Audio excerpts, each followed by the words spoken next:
প্রতি বছর দেশের বিভিন্ন অঞ্চলে যখন বোরো, আমন কিংবা রবি মৌসুম শুরু হয়, তখনই সামনে আসে এক পরিচিত সংকট, সার সংকট। মাঠে ফসলের বীজ রোপণ করা আছে, কৃষকের স্বপ্ন সবুজ হয়ে উঠতে শুরু করেছে, কিন্তু ঠিক সেই সময়ে প্রয়োজনীয় সার হাতে না পাওয়ায় কৃষকের মনে দেখা দেয় দুশ্চিন্তা। এই সার সংকট যেন আমাদের কৃষি ব্যবস্থার এক নীরব বাস্তবতা।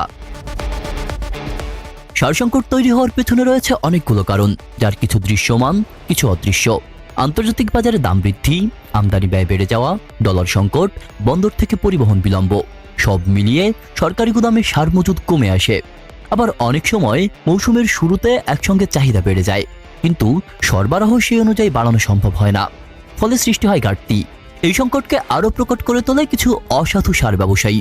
তারা সুযোগ বুঝে সার গুদামে আটকে রাখে, কৃত্রিম সংকট তৈরি করে এবং কৃষকদের বেশি দামে সার কিনতে বাধ্য করে। সরকারের নির্ধারিত দামের চেয়ে দ্বিগুণ দামেও কৃষককে সার কিনতে দেখা যায়। এই মজুতদারি শুধু কৃষকের অর্থনৈতিক ক্ষতি করে না, বরং পুরো কৃষি উৎপাদন চক্রকে অস্থিতিশীল করে তোলে। সার সংকটের সবচেয়ে বড় প্রভাব পড়ে সাধারণ কৃষকের ওপর। মাঠে ফসল ঠিক সময়ে সার না দিলে ফলন কমে যায়, গাছ দুর্বল হয়ে পড়ে এবং উৎপাদন খরচ বেড়ে যায়।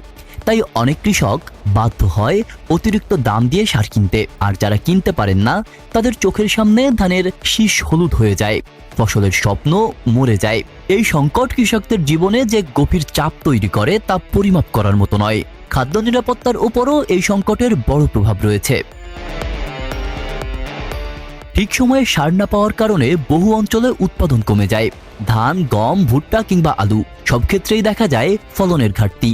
দেশের মোট উৎপাদন কমে গেলে আমদানি নির্ভরতা বাড়ে, খাদ্যের দাম বাড়ে এবং বাজারে অস্থিতিশীলতা তৈরি হয়।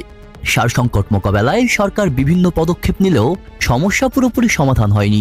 সরকার কিছু বছর জটিলতা কমাতে ভর্তুকি বৃদ্ধি করেছে, আমদানি ত্বরান্বিত করেছে, স্থানীয় উৎপাদন বাড়ানোর উদ্যোগও নিয়েছে, কিন্তু সাপ্লাই চেইন দুর্বলতা, পরিবহন বিলম্ব এবং মাঠ পর্যায়ে নজরদারির অভাব এখনো বড় চ্যালেঞ্জ হিসেবেই রয়ে গেছে। এই সংকট থেকে বেরিয়ে আসতে হলে প্রয়োজন দীর্ঘমেয়াদী পরিকল্পনা। সার আমদানি নির্ভরতা কমিয়ে দেশে উৎপাদন ক্ষমতা বাড়ানো দরকার। বিতরণ ব্যবস্থায় ডিজিটাল মনিটরিং চালু করতে হবে, যাতে মাঠ পর্যায়ে কৃষক কোন দিনে কত সার পেল সেটি নিবন্ধিত থাকে। পাশাপাশি অসাধু ব্যবসায়ীদের বিরুদ্ধে কঠোর ব্যবস্থা। এটাই হতে পারে সার সংকট দূর করার প্রথম পদক্ষেপ। কৃষকের ঘামেই বাংলাদেশ বাঁচে, এই কথাটি শুধু অনুভূতি নয়, বাস্তব সত্য। তাই কৃষকের ন্যূনতম চাহিদা তার মৌসুমে সার পাওয়ার নিশ্চয়তা, এটি নিশ্চিত করা জাতীয় দায়িত্ব। সার সংকট দূর হলে শুধু কৃষকই উপকৃত হবে না, উপকৃত হবে পুরো জাতি, দেশের খাদ্য ভাণ্ডার এবং ভবিষ্যৎ প্রজন্ম। আব্দুল্লাহ রাফসান জনি, মনোযোগ প্রকাশ। আপনি কি কিছু প্রিন্ট করাতে চান? প্রিন্টস অ্যান্ড কর্পোরেশন আপনার সব প্রিন্টিং সমাধান নিয়ে এসেছে। মগ, পানির বোতল, T shirt, tiles, photo frame, আমরা সবকিছু প্রিন্ট করি আপনার পছন্দের ডিজাইন, আপনার স্টাইলে। প্রিন্টস অ্যান্ড কর্পোরেশন, আপনার প্রিন্টিং সলিউশন, সবসময় আপনার পাশে।